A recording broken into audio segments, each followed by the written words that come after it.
Hi, my name is Seth Adams, and I'm one of the co-chairs of Thousand Friends of Martinez. And I'm going to tell you a little bit about a project that we're working on relative to Martinez area parks and open space priorities. And we have to start by saying that um, we have an embarrassment of riches of amazing open space in the East Bay and especially around Martinez. But there are a lot of missing pieces that are still threatened and hanging out there um, that could be developed or lost. Um, if you look at this map of the East Bay and you look at the purple, mostly the purple and orange and brown parcels, you see what's missing in terms of public lands. The green is public lands. The other colors are sort of rural or undeveloped, and the gray is developed. Martinez is over here on the left.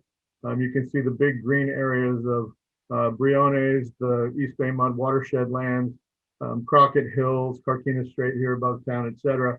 And then you see this whole area between Carquinez and Crockett Hills above Highway 4, and another whole big area between the watershed lands and Briones that hasn't been protected. So in the Martinez area, there are 10 or 20,000 acres of private land, some of which should be protected and added to parks. Most of the undeveloped and still private lands in the East Bay are off to the southeast in eastern Contra Costa and Alameda counties, stretching south from Mount Diablo. But we have very significant pieces here as well. I'm going to give you just a little bit of conservation biology because what works for wildlife also works for people and is important in terms of the design of parks. So in general, a larger park or open space is better than a smaller one because it'll help save the resources there or lower the impact. And so this kind of comes from island biology, which is if something disappears from an island and there's no population nearby, you could lose it. So imagine that there's a snake or an eagle that lives up in a preserve. It gets burned. There's no local population nearby. Therefore, it may go extinct. So the other thing that's important in terms of parks and open spaces are connectivity. If you have two parks that are not connected, they're at more risk than if they are connected. And when they're connected, it also makes for longer visual corridors and recreational corridors. The more edge you have to a park, the more it's going to be impacted by the things around it. The more you have roads across the park or the open space area, the more it's going to be impacted. So if you think about Martinez and the open spaces north of Highway 4 and the open spaces south of Highway 4, the freeway is a major impediment to wildlife, and the connectivity underneath and over the freeways becomes very important. And so in general, it's better to have bigger, larger parks than a bunch of small postage stamp sized parks as far as wildlife goes. In terms of people, it's better to have proximity to parks, to have them be nearby to you, so you can get to them and use them on a daily basis. In Martinez, we've got a bunch of different parks. Like I said, we have an embarrassment of riches. So we have areas that appear to be parks that are zoned in ways that keep them green, at least temporarily. But those things can be changed. We have lands that are owned by the city or by the school district, which can be parks and open spaces, sometimes right next to each other. We have a bunch of state lands, primarily along the waterfront. We actually have some federal lands, the John Muir National Historic Site. People know that the John Muir Land Trust has preserved some lands around Martinez. We have some very large water district lands with East Bay mud, and we even have some small Contra Costa Water District lands, including part of the Contra Costa Canal Trail. Most people don't know the little Martinez Reservoir south of the old Ace Hardware, but it's the end point of the Contra Costa Canal in Martinez. And then finally, we're very lucky to have East Bay Regional Park District parks and trails because they've really sort of bracketed Martinez's boundary with a bunch of different parks, and it's a real key to the quality of life of the town. So here's what I said about city zoned areas here. Um, you can see the dark greens and the light greens, which are environmentally sensitive or zoned open space in some way. Some of that's actual parkland. Some of it, some of what looks to be parkland is just zoning, and that's a temporary restriction or a partial restriction on development, which can be part of a roadmap of what areas deserve a higher level of protection. If you look over here on at the end of F Street, near the Alhambra High School, you can see that part of this area is owned by the city, part of it's owned by the school district, and this is the canyon leading up from F Street. It's got ownerships from four different entities, including the Hillside Apartments there, and so that provides both a set of opportunities and threats. Some of our school district land is used as also as city parks, and that's a set of opportunities. I mentioned the state lands primarily along the marina and the waterfront. Some of that's relative to tidal lands that the state has control of. Some of it's leased to Martinez, and that's primarily how state lands affect our city. I mentioned the John Muir National Historic Site, which includes the Mount Wando part of the historic site on the south side of Highway 4, and there's the John Muir grave site. John Muir Land Trust owns a number of lands around Martinez, including Pacheco Marsh off to the east along Walnut Creek, Fernandez Ranch, Guston Ranch, Almond Ranch, etc. Different properties, mostly south of Highway 4.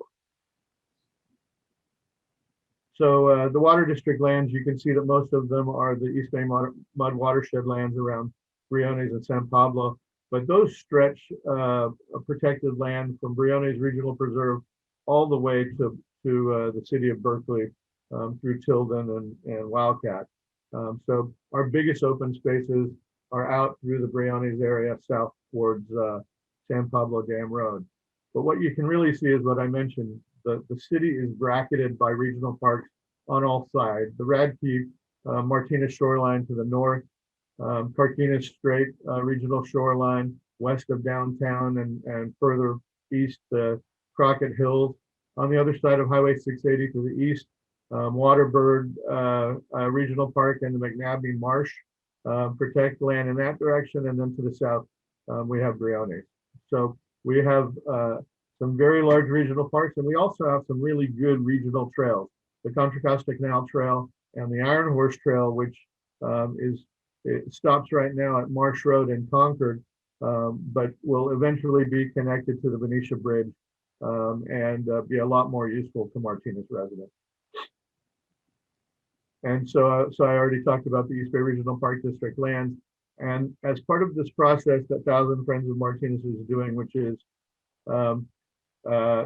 starting to encourage various agencies to acquire more lands, we're starting to focus on individual regional parks first, exploring the edges of them and figuring out what the high priorities are.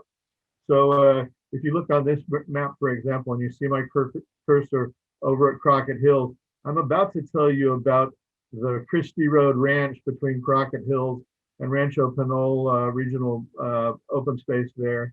I'm going to tell you about the DeMartini Ranch here between Crockett Hills and Carquinez Strait along the north side of Highway 4. But what we're basically looking for along the lines of that conservation biology, it's better to connect parks than to have them be separated for wildlife, for longer recreational corridors, for the views that we all enjoy. It's basically gap analysis and then setting priorities and then encouraging agencies to put their deeper pockets behind additional preservation. There was a period in the late 80s and the early 1990s when there was a lot of money for regional park acquisition. George Miller was in Congress, and we had a good legislative delegation that was bringing money to a bunch of acquisitions. And that's how Carquinez Strait Regional Shoreline was created. Crockett Hills was created. Waterbird, Briones was expanded. But since the Brickyard along the shoreline next to Fort Costa there hasn't been much acquisition by the Regional Park District here in Martinez. Uh, and they've run out of money from some funds. And and so part of what Thousand Friends hopes to do is what Friends of the Franklin Hills did in the late 1980s and early 1990s, which is provide public support and pressure for agencies to continue protecting the most sensitive, important properties in our area until recently. And that's East Bay Regional Park District is now in escrow with an almost square mile property stretching from Rancho Pinole open space north up across Highway 4 to Crockett Hills Regional Preserve. And you can see it right here. And I'm just going to point out while we're on the same map that if you had to pick out the largest priority in the area, depending on willing sellers, et cetera, we have the more than 2,000 acre DeMartini Ranch stretching between Crockett Hills and Carquinez Strait Regional Shoreline that would pull all these different parks together. So that's kind of a natural sort of gap analysis. But this is Christie Road. It's in escrow. It was announced by the Park District, a director at our last quarterly meeting. And so they're pretty confident they're going to finish that acquisition and take ownership sometime in the next few months to I assume, year. So how are we going about this process? We're looking at a lot of maps. We're looking at a lot of lists of properties, and we're going up and hiking in the parks and looking at the private properties along their edges. We've been doing this in a series of hikes for about the last year, focusing on Carquinez Strait Regional Shoreline first.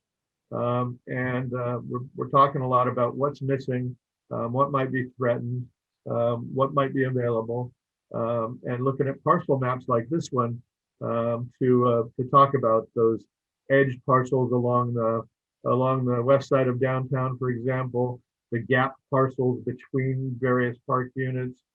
Christie Road Ranch is down here, for example. But you can basically see that if we think isolated parks and open spaces should be connected to each other, it's basic gap analysis and setting priorities, and then working on getting the funding to protect more land, working with these agencies. So that's the process. That's what we've been doing. You can see the parcels a little closer up here. This will eventually lead to East Bay Regional Park District will go for another bond act to continue the one that it's got that will eventually expire. And we'll look for more funding to help protect these key properties. And that's it. So we'll be working on this. We'll be working on this project for the coming years, and working on priority lists that we've set, communicating our priorities to East Bay Regional Park District and other agencies, and continuing to provide the public support that's needed to preserve more land around Martinez. Thank you.